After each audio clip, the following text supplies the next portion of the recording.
Hey everybody, it's me, Margaret, and seams in basic crochet beanies are not ideal. So first let's learn what the problem is, then we're going to learn what causes it, and then I'll let you compare some solutions so you can see which one works best for you. So here is a basic double crochet hat where the chain up counts as your first double crochet in the round. And you got two problems with this. One, it's too skinny. You see all the big spaces that you've got right here? And then another is the way it curves. You see how the seam is curving down like that. Now the obvious solution is just eliminate the seam altogether.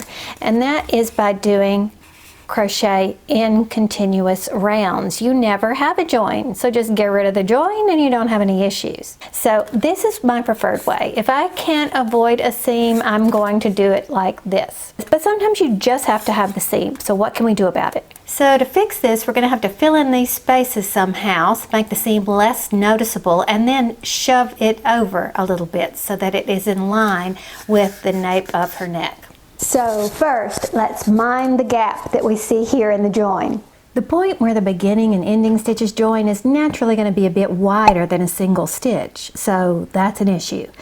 And the chain up that we use is slightly skinnier than a normal double crochet, so that creates another issue. So it makes sense that we see a gap at the seam. So here are three common ways to fill in some of that space. All do the trick and are just a matter of personal preference, so choose which one you like the best. Number one, the standing double crochet, also known as the chainless starting double crochet.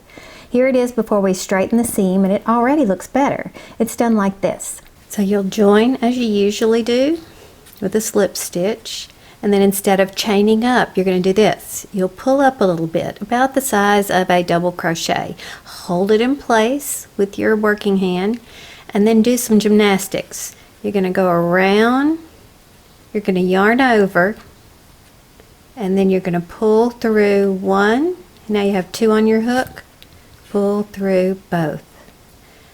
And so that gives you something that is wrapped more like a double crochet. See how it's got all those wraps around? It looks a lot closer to a double crochet. So once again, you don't chain up, you just pull up, hold that loop in place, reach around and under, yarn over, pull through, and then yarn over and pull through two.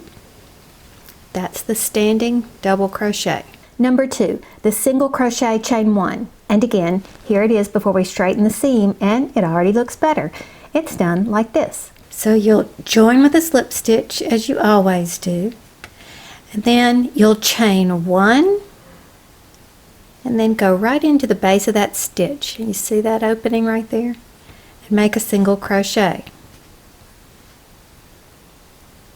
Then chain one, and you're approximately the same height as a double crochet.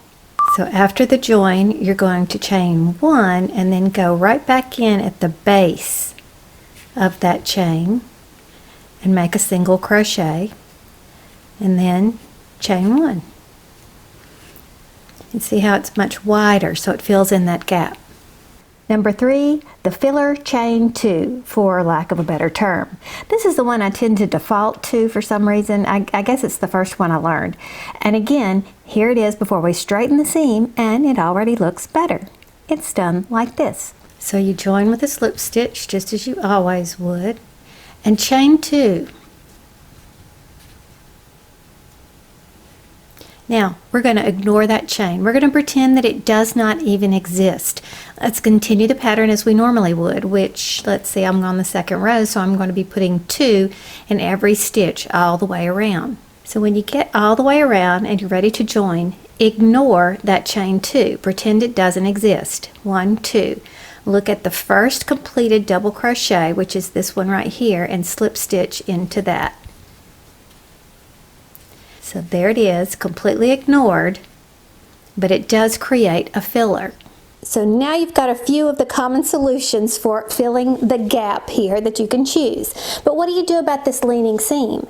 Now, the reason for the lean is twofold. One is because of the shape of the crochet stitches, which in turn affects where we should begin the beginning of each row. Let's look a little closer. So let's look at the shape of this double crochet. We tend to think of it as just one vertical thing, but it's actually vertical with this horizontal hat. Now I see like a little man facing that direction with his hat on backwards. So that right there is all of the double crochet.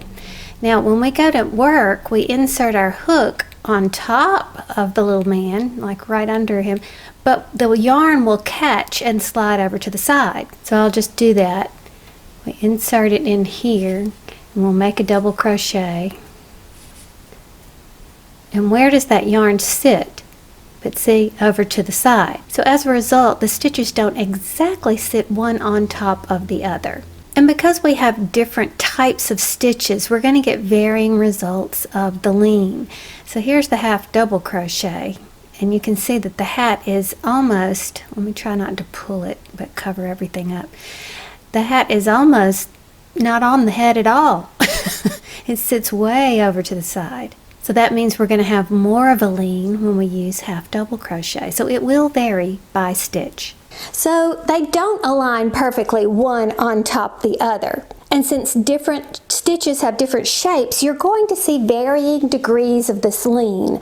Now double crochet, the lean is not so extreme, but other stitches can cause a greater problem. The reason I chose double crochet for our examples is because that's the most common beginner hat. So it's good for this demonstration. Now in the case of these little samples that I did nothing to correct the lean. What I did was I crocheted into the same starting stitch in every row, the same partner of the join. Now you might be saying, partner in the join? What are you talking about, Margaret? Well, come here. Okay, so let me give you the big tip that clarifies the join that you need to know. All crocheters need to know this. The word join actually has 3 different versions of definitions. We have the one that means associate, as if you're going to join a group, right? See the little guy? He's joining the group. Then you've got the kind that means connect, and I guess we're the most familiar with this as crocheters, the chain being the example of connect. One thing's connected to the next. But in the case of the join, not the chain stitch, but the join, we want to use the definition unite, because unite implies a close joining of 2 or more things so as to form one. And dictionary.com gives us this example. One unites layers of veneer sheets to form plywood. So the layers become one piece of plywood. So in the case of crochet, we've got 2 stitches. We have the beginning crochet stitch, and then we have the last one, and we're coming along and we need to join those 2, right? So it'd be great if we could do it like paint. Yellow and blue makes green, but it doesn't work like that. Really, we've got 2 different stitches, and we have to think of them. We have to remember to think of them as one stitch. So we'll have a left side of the new stitch and we'll have a right side of the new stitch. Let me show you with yarn. So here's what a typical join looks like. It's just a slip stitch into the first stitch of the round, like that, right?